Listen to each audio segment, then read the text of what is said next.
Hello बच्चों, स्वागत है एक बार फिर से आपका मेरी साइंस की क्लास में। और हम सब आज फिर से एक नए टॉपिक के साथ हैं। तो आज का हमारा चैप्टर है 3 और हमारे चैप्टर का नाम है पदार्थ की संरचना एवं प्रकृति। जैसा कि आप सब पदार्थ की संरचना के बारे में पहले ही पढ़ चुके हैं, तो आज हम सब पढ़ने वाले हैं पदार्थ की प्रकृति। अब पदार्थ की प्रकृति की अगर हम बात करें तो पदार्थ अम्लीय हो सकता है, क्षारीय हो सकता है, लवणीय हो सकता है। तो ये हम कैसे पता लगाएंगे, ये सब कुछ आप जान पाएंगे आज की इस क्लास में। और उसके साथ ही हम क्लास के बीच में करने वाले हैं एक बहुत सारे एक्सपेरिमेंट। तो मैं आपको लेके चलूँगी अपनी एक छोटी सी प्रयोगशाला में, और साथ ही होगा पाठ के अंत में एक मैसेज ऑफ द डे। तो ये सब कुछ है आज की क्लास में। तो ये सब कुछ जानने के लिए जुड़े रहिए हमारे साथ। तो चलिए स्टार्ट करते हैं फिर। तो सबसे पहले मैं बात करूंगी टेस्ट यानी कि स्वाद की। हम सबका अपना एक टेस्ट होता है। जैसे मुझे मीठा खाना पसंद है, आप सबको किसी को खट्टा खाना पसंद होता है, किसी को कड़वा खाना पसंद होता है। हर इंसान का अपना अपना टेस्ट होता है। लेकिन कभी आपने सोचा, नींबू है, नींबू, संतरा, इमली, दही, सिरका, ये कुछ ऐसे भोज्य पदार्थ हैं जिनका स्वाद बहुत ज़्यादा खट्टा होता है। तो कभी आपने सोचा ये खट्टापन क्यों है, ये खट्टापन कहाँ से आता है? तो आज हम बात करने वाले हैं इसी पर कि पदार्थ खट्टे क्यों होते हैं। तो जैसा कि आप ये देख सकते हैं कि कुछ पदार्थ, जैसे मैंने बात की नींबू का रस, संतरे का रस, सिरका, दही, इमली, कच्चा आम, तो इन सभी में एक विशेष पदार्थ पाया जाता है, एक विशेष यौगिक पाया जाता है जिसे हम कहते हैं अम्ल। अम्ल को हम इंग्लिश में बोलते हैं एसिड। एसिड शब्द बना है लैटिन भाषा के एसियर शब्द से, जैसा कि आप देख सकते हैं, और जिसका अर्थ होता है खट्टा। तो वे पदार्थ जो स्वाद में खट्टे होते हैं, कैसे होते हैं? स्वाद में खट्टे होते हैं, अम्ल कहलाते हैं। तो आपने अम्ल को समझा। अब अम्ल के देखिए दो भाग होते हैं। इसको दो भागों में बांटा गया, लेकिन पहले भागा गया प्रकृति के आधार पर, उसके बाद इसको बांटा गया सांद्रता के आधार पर। देखिए, प्रकृति के आधार पर ये कितने तरह के होते हैं? प्राकृतिक और खनिज। प्राकृतिक अम्ल को हम कार्बनिक अम्ल या दुर्बल अम्ल भी कहते हैं। इसी तरह खनिज अम्ल को हम प्रबल अम्ल कहते हैं। तो बात करेंगे पहले हम प्राकृतिक यानी कि कार्बनिक अम्ल की। तो ऐसे अम्ल जो कि भोज्य पदार्थों में पाए जाते हैं उनको हम प्राकृतिक या कार्बनिक अम्ल कहते हैं। लेकिन इनकी प्रकृति बहुत ही क्षीण होती है, इसी कारण ये दुर्बल अम्ल भी कहलाते हैं। क्योंकि इनकी प्रकृति काफ़ी क्षीण होती है, तो इसीलिए इनको हम भोज्य पदार्थों में उपयोग करते हैं। हमारे खानों के, जैसे भी आपने देखा, भोज्य पदार्थों में नींबू है, सिरका है, दही, इमली, तो जो हमारे खाने योग्य पदार्थ होते हैं उनमें ये अम्ल नेचुरली यानी प्राकृतिक रूप से पाए जाते हैं। अब बात आती है प्रबल अम्ल की। तो प्रबल अम्ल में ऐसे अम्ल जो हमारे लिए, त्वचा के लिए हमारी बहुत ही ज़्यादा खतरनाक होते हैं। उसको छूने से आपके शरीर पे फफोले पड़ सकते हैं, आपकी त्वचा जल सकती है। तो ऐसे अम्ल क्योंकि बहुत खतरनाक होते हैं छूने पर, इनको हम, नाम से ही समझ में आ रहा है, इनको हम इसलिए बोलते हैं प्रबल अम्ल। जैसे कि आपके सल्फ्यूरिक एसिड हुए, नाइट्रिक एसिड हुआ, HCl यानी हाइड्रोजन क्लोराइड, तो ये सारे अम्ल जो होते हैं ये प्रबल अम्ल में आते हैं। इसके बाद हम आते हैं सांद्रता के आधार पर। सांद्रता के आधार पर भी इसको दो भागों में बांटा गया। पहला है आपका तनु। देखिए, तनु का मतलब क्या होता है? बहुत ही लिक्विड यानी कि बहुत पतला।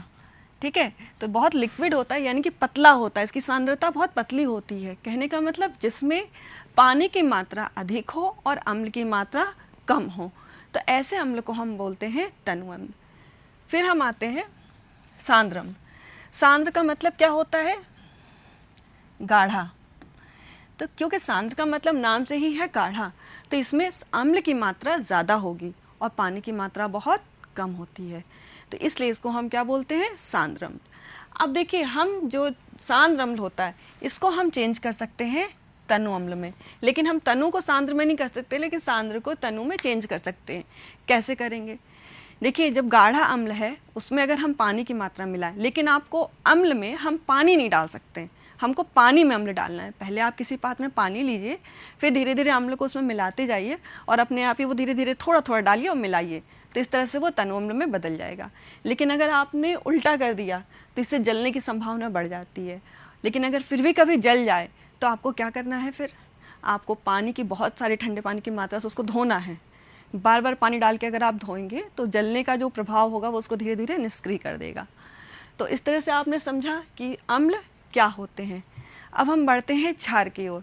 जब अब हमें क्षारक की ओर बढ़ना है तो उससे पहले मैं आपको ले चलती हूँ अपनी छोटी सी प्रयोगशाला में, तो जिसमें आपको मैं दिखाना चाहूँगी तो जिस तरह से आप ये देख रहे हैं मेरे सामने काफ़ी सारी चीज़ें हैं। तो मैं इसमें पहले ये है खाने का सोडा। तो देखिए जब इसको मैं पानी के साथ थोड़ा सा अपनी उंगलियों पे मैं ले रही हूँ, ठीक है, इस तरह से लीजिए और इसको आपस में ऐसे रब करिए। अब इसको मैंने किया और इसी मैंने दूसरी उंगली से अब मैंने किया, ये देखिए सर्फ रखा है थोड़ा सा और मैंने इसको लगा के रब किया। तो आप देख रहे हैं ये दोनों ही जो हैं, जब मैंने एक बार एक उंगली पे मैंने किया सर्फ और एक उंगली पे मैंने किया खाने का सोडा, तो क्योंकि दोनों में ही एक ही जैसा आ रहा है, दोनों ही चिपचिपे से साबुन जैसे फील हो रहे हैं। तो इसका अर्थ है कि ऐसे पदार्थ जो कि छूने पर कैसा हमको फील होता है, साबुन की तरह चिकने लगते हैं, स्पर्श करने पे चिकने लगते हैं, वे क्षारक या भस्म कहलाते हैं। तो आप देख सकते हैं ऐसे पदार्थ जो स्पर्श करने पर साबुन जैसे लगते हैं, यानी कि हल्के से चिपचिपे लगते हैं, वो क्या कहलाते हैं, चिकनापन लगता है, क्योंकि यही इनकी पहचान होती है। इनको हम बोलते हैं क्षारक या भस्म। इसको इंग्लिश में हम कहते हैं बेस, ठीक है।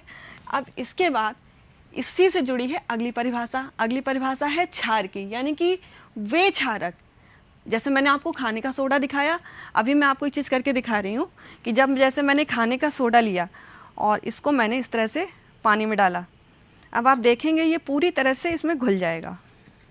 जैसा कि आप ये देख सकते हैं, ये मैंने इसको घोला और ये पूरी तरह से देख सकते हैं आप इस लिक्विड में, अब ये बिल्कुल भी नीचे कुछ भी नहीं है और ये लिक्विड में पूरी तरह से इसमें देखिए घुल चुका है।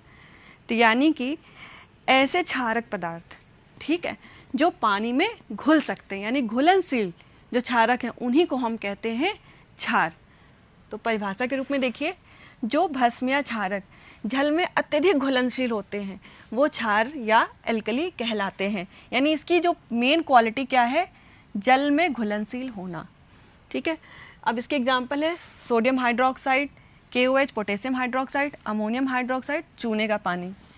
तो देखिए अब इसके बाद एक प्रश्न उठता है कि सभी क्षार, ठीक है, ध्यान से सुनिएगा, सभी क्षार भस्म तो होते हैं लेकिन सभी भस्म क्षार नहीं हो सकते। अब ऐसा क्यों है? क्योंकि आप सभी ने देखा कि मैंने जैसे आपको घोल के दिखाया अभी खाने का सोडा, तो यानी जो भी, अभी मैं यहाँ पे क्षारक की जगह पे भस्म शब्द यूज़ करेंगे ताकि कन्फ्यूज़न ना हो आपको। तो अगर जो भी भस्म पानी में घुल सकते हैं हम उनको बोलेंगे क्षार। लेकिन ये तो ज़रूरी नहीं है ना कि सारे ही भस्म, यानी कि सारे ही जितने भी क्षारक हैं वो पानी में घुलनशील हो, यानी जो नहीं घुलनशील होंगे वो आपके क्षार नहीं होंगे। तो इसका मतलब क्या हुआ कि जितने भी आपके क्षार हैं वो पानी में घुलनशील तो अवश्य हैं। तो यानी कि हर क्षार भस्म तो जरूर है, लेकिन ज़रूरी नहीं कि हर भस्म क्षार हो, क्योंकि वो ज़रूरी नहीं कि सारे के सारे भस्म पानी में घुलने वाले ही हो। चलिए अब इसके बाद हम आते हैं पहचान की ओर। कैसे हम पहचानेंगे कि क्या चीज़ अम्ल है और क्या चीज़ क्षार है? तो देखिए घरों में क्या होता है कि वो भोज्य पदार्थ होते हैं, खाने वाली चीज़ें होती हैं, उनको हम दो आधार पे पहचान सकते हैं, खाकर या छूकर। खाने में ये पदार्थ अम्ल खट्टे होते हैं, जैसे नींबू हुआ, सिरका हुआ, दही हुआ। लेकिन जो आपके खाने का सोडा हुआ, इसको अगर आप खाएंगे तो ये कड़वा और कसैला लगेगा। तो ये आपकी पहचान होती है क्षारक की। क्षारक खाने में कड़वे होते हैं और कसैले होते हैं, और इनको अगर आप हाथ से छुएंगे तो ये चिपचिपे से साबुन जैसे फील होंगे आपको। ये तो हुआ भोज्य पदार्थों की बात। लेकिन वो पदार्थ जो हम खा नहीं सकते, उसमें हम कैसे पता लगाएं? हर चीज़ तो हम नहीं खा सकते ना। तो उसके लिए कुछ हमारे पास ऐसे पदार्थ होते हैं जिनकी सहायता से हम पता लगा सकते हैं कि वो अम्ल है या क्षार। तो देखिए अम्ल क्षारक पदार्थों की पहचान करने के लिए हम विशेष प्रकार के पदार्थों का उपयोग कर सकते हैं, जो क्या कहलाते हैं? सूचक। अब ऐसे पदार्थ हैं जिनकी हेल्प से हम पता लगा सकते हैं कि कोई पदार्थ अम्लीय है या क्षारीय। ये भी दो तरह के होते हैं, प्राकृतिक और प्रयोगशाला में प्रयोग हेतु। तो देखिए प्राकृतिक में आपके आते हैं लिटमस पेपर, हल्दी, गुड़हल की पंखुड़ियाँ। लिटमस का पेपर आपको लाइकेन से प्राप्त होता है, ये भी नेचुरली होता है और हरी और नीले रंग की पट्टियों में ये यूज़ किया जाता है। लिटमस पेपर जब आप एसिड में डालेंगे तो ये नीला लिटमस लाल हो जाएगा, और जब आप क्षारक में डालेंगे, क्षारक विलयन में, तो ये क्या होगा आपका? लाल से नीला हो जाएगा। इसी तरह से हल्दी, जो मैं भी आपको करके दिखाने वाली हूँ, ये जब इसके पास अगर आप एक अम्लीय विलयन डालते हैं तो कोई प्रभाव नहीं पड़ता, वो पीला ही रहता है। लेकिन अगर आप क्षारीय विलयन में इसको डालेंगे, इसके प्रभाव से वो हल्का सा रेडिश ऑरेंज हो जाएगा। और बात करते हैं गुड़हल की पंखुड़ियों की। तो गुड़हल की पंखुड़ियाँ आप बच्चे ये सब घर में भी कर सकते हैं। हल्दी और गुड़हल की पंखुड़ियों को लीजिए और उसके रस से कागज़ पे कलर कर दीजिए और फिर उसको आप यूज़ करिए। तो गुड़हल की पंखुड़ियाँ क्या करती हैं कि अम्ल के संपर्क में आते ही ये उसको क्या करती हैं, गाढ़े गुलाबी में चेंज कर देती हैं कागज़ को। और अगर इसके संपर्क में कोई क्षारीय विलयन आता है तो ये उसको हरे रंग में चेंज कर देती हैं, उसको नीला रंग बदल देती हैं। उसके बाद देखिए प्रयोगशाला में देखिए ये 3 आते हैं आपके, मिथाइल ऑरेंज, फिनोफ्थलीन और लिटमस पेपर। देखिए लिटमस पेपर मैंने कहा प्राकृतिक तो होता है लेकिन ये हम लोग अपने घरों में नहीं यूज़ कर सकते, इसको प्रयोगशाला में ही प्रयोग किया जाता है। इसके अलावा फिनोफ्थलीन है, मिथाइल ऑरेंज है। तो ये तीनों ही चीज़ें आपकी प्रयोगशाला में यूज़ की जाती हैं ये जानने के लिए कि कोई पदार्थ अम्लीय है या क्षारीय। तो इसके बाद अब हम आते हैं, ये कुछ पदार्थ हैं जिनको मैं भी आपके सामने ये लिटमस पेपर्स पे चेक किए गए हैं और मैं आपको हल्दी के ऊपर करके दिखाती हूँ। तो चलिए फिर से चलते हैं अपनी प्रयोगशाला में। तो चलिए एक बार फिर से आपका स्वागत है मेरी प्रयोगशाला में। जैसा आप ये देख सकते हैं, ये हैं कुछ, देख रहे हैं आप, ये हल्दी के स्ट्रिप्स हैं। ये देखिए, जैसे मैंने अभी आपको बताया था सूचक के रूप में हम हल्दी का प्रयोग करते हैं, मैंने हल्दी को इसमें कुछ स्ट्रिप्स में लगाया है और इस पर मैं आपको कुछ अलग अलग प्रयोग करके दिखाने वाली हूँ। तो बस आपको भी यही करना है, इस एक्टिविटी को घर में करना है और आपसे सीखना है आपको साथ में। और एक बहुत ही मज़ेदार एक्टिविटी है। देखिए, जैसे सबसे पहले ये है विनेगर यानी कि सिरका। अब आपको ये दिख रहा होगा, मैंने इस पट्टी पे इसको लगाया तो देखिए इसका कलर कैसा आ रहा है, पीला, कोई भी चेंज नहीं हुआ। इसका मतलब क्या है, ये एसिड। इसके बाद ये है नींबू का रस, देखिए इसको मैंने लगाया तो देखिए ये भी पट्टी कैसी है आपकी, पीली, यानी येलो है, यानी ये भी एसिड है। लेकिन इसके बाद देखिए ये अब आता है आपका, ये इसमें देख लेते हैं हम लोग, ये है टमाटर का रस। टमाटर का रस हम लगाते हैं, देखते हैं क्या होता है। देखिए ये फिर से पीला है, इसका मतलब ये अम्लीय है। अब हम बात करेंगे, देखिए कुछ ये क्षारीय हम लेते हैं, जैसे कि मैंने ये लिया, ये क्या है, सर्फ है, ठीक है। सर्फ को क्योंकि बहुत सूखा है थोड़ा सा हम पानी डाल लेते हैं इसके ऊपर। देखिए इसको डाल के मैं यूज़ करती हूँ, सर्फ डालने पे क्या होगा ये आप देख सकते हैं। ये एक अलग ही देखिए काफ़ी अच्छा सा रेडिश ऑरेंज कलर आ गया। इसका मतलब इसकी प्रकृति कैसी है, क्षारीय है। देख सकते हैं, आपको ये पट्टी दिख रही होगी, मैं दिखा देती हूँ। देखिए इसका कलर कैसा आया और इसका कलर कैसा आया, इसका मतलब ये अम्लीय है और ये क्षारीय है। इसी तरह से अगर हम बात करें, ये साबुन है, इसको ज़रा चेक कर लेते हैं हम एक बार। तो इसको लगाने पे देखिए कौन सा कलर आता है, हमको पता चल जाएगा कलर के आधार पे कि ये अम्लीय है या क्षारीय। देखिए इसको लगाने के बाद ये कौन सा कलर इसमें आ रहा है, इसमें भी एक ये रेडिश ऑरेंज जैसा कलर आया, इसका मतलब इसकी प्रकृति भी कैसी है, ये क्षारीय है। इस तरह से दिख रहा है आपको। तो इस तरह से अगर हम बात करें, दोनों में आप डिफरेंस क्लियरली पता कर सकते हैं कि जो ऑरेंजिस रेड है ये क्षारीय प्रकृति है और जो येलोइश है वो अम्लीय प्रकृति का है। तो इस तरह से बच्चों आपने इस एक्टिविटी के थ्रू जाना कि किसी पदार्थ की प्रकृति को हम घर में ही पता कर सकते हैं कि वो अम्लीय है या क्षारीय। अब हम बात करते हैं, सामने देखिए लिटमस पेपर की। अगर लिटमस पेपर पे हम इन पदार्थों को चेक करें, क्योंकि लिटमस पेपर में क्या होता है कि जो आपका अम्ल होता है, ठीक है, लाल लिटमस पेपर आप क्षार में डालोगे तो वो लाल लिटमस नीला हो जाएगा, और अगर अम्ल में आप नीला लिटमस डालेंगे तो उसका कलर कैसा हो जाएगा, लाल हो जाएगा। तो देखिए टमाटर का रस है, क्योंकि ये अम्लीय होता है तो इसमें आपका नीला लिटमस लाल हो जाएगा। इस तरह से संतरा या नींबू का रस आप लेंगे तो इसमें भी नीला लिटमस लाल हो जाएगा, इसका मतलब इसकी प्रकृति है अम्लीय। खाने का सोडा हम लेंगे तो इसमें लाल लिटमस पेपर नीला हो जाता है, मतलब इसकी प्रकृति क्षारीय है। इस तरह से सिरका लेंगे तो इसमें नीला लिटमस लाल हो जाएगा, यानी कि ये अम्लीय है। लेकिन नमक का विलयन, देखिए नमक का विलयन एक ऐसा होता है कि इसको अगर हम लेंगे तो इसमें ना तो लिटमस पेपर लाल ही कोई रिएक्ट करेगा, ना ही नीला, मतलब इसकी प्रकृति ना तो अम्लीय है और ना ही क्षारीय है, ये है उदासीन। अभी हम लोग आगे इसी के बारे में बात करने वाले हैं। फिर है शैम्पू, तो इसमें भी लाल लिटमस नीला हो जाता है, मतलब ये है क्षारीय। तो अब हम बात करते हैं, जैसे मैंने बोला उदासीन एक वर्ड बोला मैंने, तो अगर सोचिए कि हम अम्ल और क्षार को दोनों को आपस में मिक्स कर दें तो क्या होगा। तो दोनों को अगर हम मिला देते हैं अम्ल और क्षार को, तो इसके लिए हम क्या करें कि हम 2 परख नलियाँ लें, ठीक है। एक ये परख नली ली मैंने और इसमें मैंने लिया HCl, ठीक है, यानी कि हाइड्रोजन क्लोराइड, और इसके साथ मैंने एक दूसरी मैंने ये ले ली परख नली जिसमें मैंने लिया सोडियम हाइड्रोक्साइड यानी NaOH। लेकिन दोनों की सांद्रता एक जैसी होनी चाहिए, दोनों ही लिक्विड जो है एक सांद्रता के होने चाहिए। और इन दोनों विलयन में हम पहले क्या करेंगे, इसमें लिटमस पेपर से हम चेक करेंगे, क्योंकि ये क्षारीय है तो इसमें क्या होगा, आपका लाल लिटमस नीला हो जाएगा। फिर इसमें हमने डाला लिटमस पेपर नीला तो वो लाल हो जाएगा। लेकिन जब दोनों को हमने एक ही में मिला दिया, ठीक है, ये क्या है, आपको दोनों को आपने मिक्स कर दिया और फिर दोनों लिटमस को डाल के हमने अलग अलग चेक किया, तो कोई भी प्रभाव नहीं पड़ता, ना तो नीला लिटमस लाल होगा ना ही लाल लिटमस नीला होगा। यानी कि इस प्रक्रिया में दोनों ने एक दूसरे को प्रभाव को पूरी तरह से निष्क्रिय कर दिया। यानी यही प्रक्रिया कहलाती है हमारी उदासीनीकरण, जहाँ पर अम्लीय विलयन और क्षारीय विलयन एक दूसरे के प्रभाव को पूरी तरह से निष्क्रिय कर देते हैं। ये प्रक्रिया कहलाती है उदासीनीकरण। और इस प्रक्रिया में निकल, जैसा आप देख सकते हैं सामने, ये वही जो मैंने आपको करके दिखाया, वही उसको रिएक्शन फॉर्म में दिखाया गया है कि HCl यानी हाइड्रोक्लोरिक अम्ल और NaOH यानी सोडियम हाइड्रोक्साइड, इन दोनों को जब हम मिक्स करते हैं तो सोडियम क्लोराइड यानी जो आप नमक खाते हैं इसको सॉल्ट बोलते हैं, वही ये लवण है आपका, ये बन जाता है, प्लस जल बनता है और प्लस ऊष्मा। यानी उदासीनीकरण अभिक्रिया में निर्मित नए पदार्थ को लवण कहते हैं। आपने देखा ये क्या पदार्थ बन के आया आपका, लवण। और इस प्रक्रिया में देखिए जो ऊष्मा निकल रही है इसको हम बोलते हैं उदासीनीकरण ऊष्मा। तो जब हम ये पूरी प्रक्रिया करते हैं तो जो मिक्सचर होता है उस परख नली का, उसका तापमान भी थोड़ा सा इंक्रीज हो जाता है। क्यों? इस उदासीनीकरण ऊष्मा के कारण, क्योंकि इस पूरी प्रक्रिया में ऊष्मा निकल रही है, इसकी वजह से परख नली का तापमान बढ़ जाता है। तो अब हम इसके बाद आते हैं उदासीनीकरण की प्रक्रिया के बाद इनके क्या उपयोगिता है। तो देखिए अम्ल, क्षार या लवण तीनों का ही हमारे दैनिक जीवन में क्या उपयोग है, वो उसके अलावा औद्योगिक क्या उपयोग हैं वो भी हम देख लेते हैं। तो चलिए सबसे पहले हम बात करते हैं सल्फ्यूरिक अम्ल की।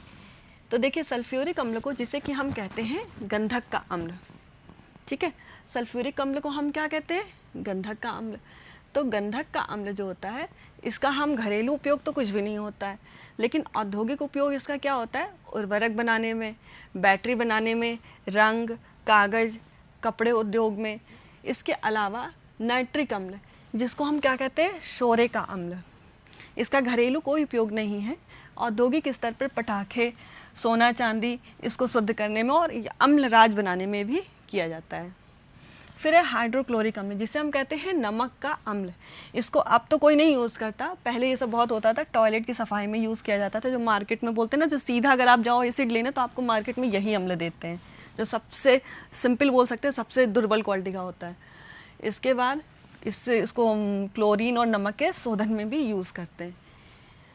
इसके बाद हम आते हैं एसिटिक अम्ल, जो आप सभी को पता होगा, इसको हम सिरका बोलते हैं। इसका उपयोग होता है घरों में अचार बनाने में, दवा बनाने में, उसके अलावा फोटो फिल्म और सफ़ेदा बनाने में इसका उपयोग किया जाता है। इसके बाद सोडियम हाइड्रोक्साइड है, इसको हम कास्टिक सोडा कहते हैं। आप सभी को पता होगा सोडा भी कई तरह का होता है। तो जैसे इसका उपयोग होता है घरेलू कामों में, बर्तनों की सफाई में, औद्योगिक स्तर पे साबुन निर्माण में इसका उपयोग किया जाता है।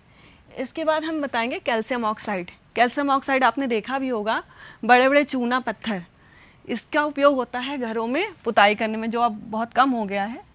इसका उपयोग होता है अमोनिया निर्माण और आयरन के निष्कर्षण में। इसके बाद सोडियम क्लोराइड, जो मैंने आपको बताया था, उदासीनी प्रक्रिया थी हमारी उदासीनीकरण की, उसमें जो बनने वाला आपका लवण था उसको हम बोलते हैं कॉमन सॉल्ट, यानी NaCl, जो मैंने आपको भी थोड़ी देर पहले बताया था। सोडियम क्लोराइड, इसको हम नमक बोलते हैं, इससे ORS का घोल भी बनाया जाता है। और इसके अलावा औद्योगिक उपयोग में साबुन उपयोग क्लोरीन के निर्माण में। फिर आता है सोडियम कार्बोनेट। जैसे आपको मैंने बोला ना सोडा, ये धावन सोडा, नीचे वाला देखिए सोडियम बाइकार्बोनेट है, खाने का सोडा। तो धावन सोडा है, इसका उपयोग होता है कपड़ों की धुलाई में, कांच का निर्माण, जल कठोरता को दूर करने में। फिर आता है खाने का सोडा। खाने का सोडा जिसे हम बेकिंग पाउडर के नाम से भी जानते हैं, और इसका उपयोग बेकरी में होता है सबसे ज़्यादा। इसकी सहायता से केक है, बिस्किट है, आजकल तो मैक्सिमम जितना भी बेकिंग का जो आइटम होता है सब में ये डाला जाता है। इसके अलावा सोडियम कार्बोनेट तथा पाचक पदार्थों के निर्माण में, जैसे आप इनो वगैरह जो मिलता है मार्केट में, उस सब में यही पड़ा होता है, जिससे कि आपके अगर आपको एसिडिटी की प्रॉब्लम होती है तो उससे आपको निजात मिल सके। तो इस तरह से बच्चों आपने देखा कि ये है घरेलू उपयोग और ये है औद्योगिक उपयोग। इसके बाद जैसे मैंने आपको बताया आज कि सूचक क्या होते हैं और क्या इसके उपयोग होते हैं, सारी चीज़ें। देखिए सूचक में अगर हम बात करें कि गुड़हल की मैंने आपको बताया, तो आपको खुद से ये सब चीज़ें करनी है। हल्दी है, ये आपको खुद से करना है। मैंने आपको कुछ गिने चुने पदार्थ बताए, लेकिन अब आपको क्या करना है कि खुद से करना है सारी चीज़ें, ठीक है। अब इसमें एक वर्ड आया था अम्लराज। अब हम इस वर्ड के बारे में आगे बात करने वाले हैं कि अम्लराज क्या है, ठीक है बच्चों। तो क्योंकि अम्लराज क्या है इसके बारे में हमें देखना है। तो देखिए अम्लराज होता है HCl, एक मिनट के, HNO3 3HCl, ये वो होता है अम्लराज का फॉर्मूला, ठीक है बच्चों। इसको हम बोलते हैं अम्लराज, ठीक है। अम्लराज को हम किंग्स वाटर भी कहते हैं।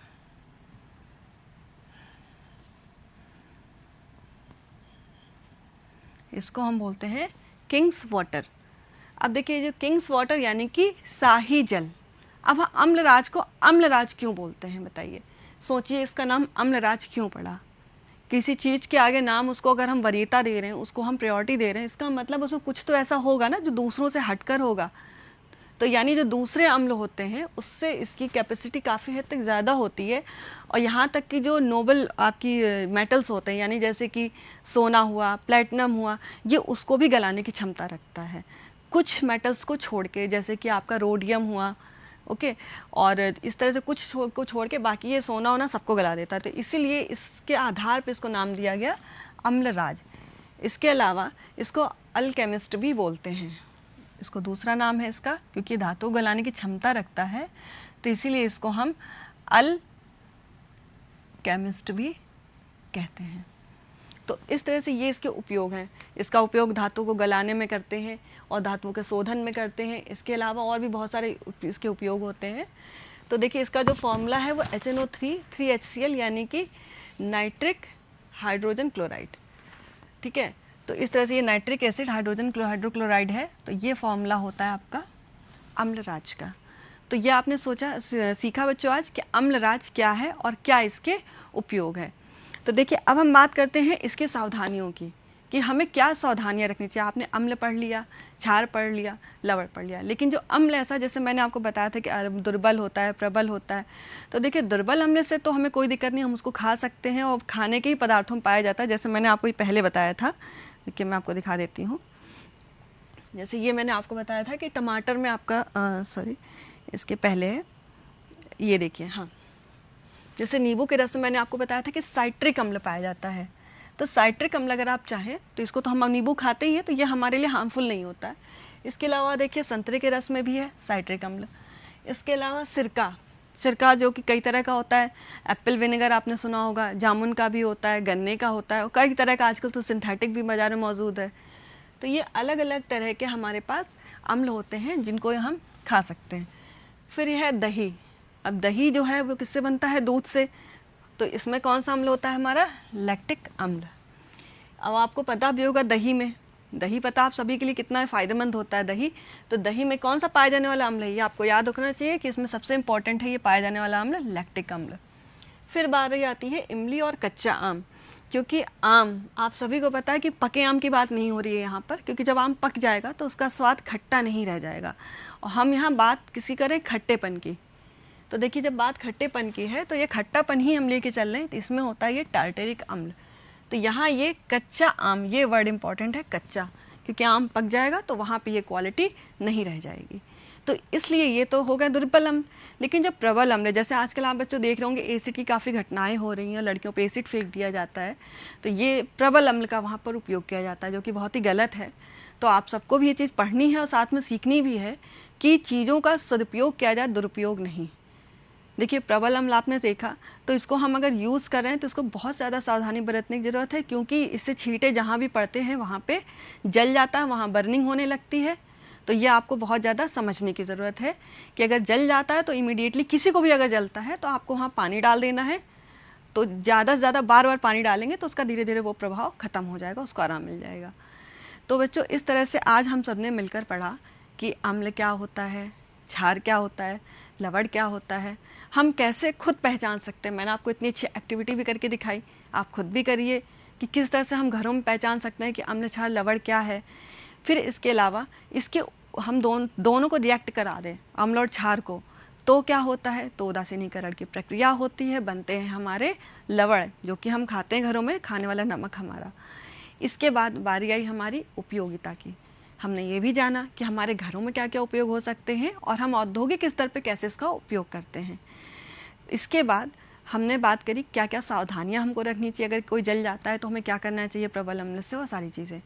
तो बच्चों ये सब तो आपने जान लिया। अब फिर हम, जैसे मैंने आपसे स्टार्टिंग में कहा था कि हम लास्ट में देखेंगे एक मैसेज, तो अब बारी आती है मैसेज ऑफ द डे की। तो चलिए हम देख लेते हैं कि आज का हमारा मैसेज ऑफ द डे क्या है। ओके बच्चों, तो पहले आप ये वीडियो देखिए।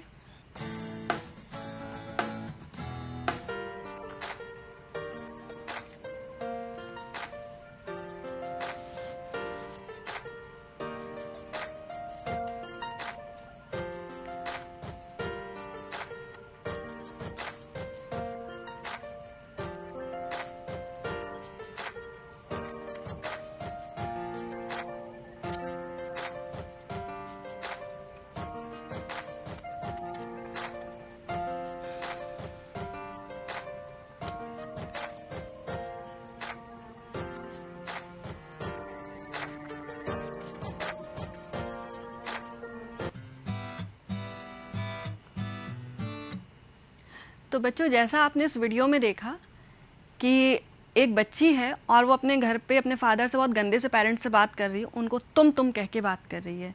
उनके फादर ने समझाया भी कि बेटा कायदे से बात करिए, आपको बड़े लोगों को तुम करके नहीं बोलना चाहिए।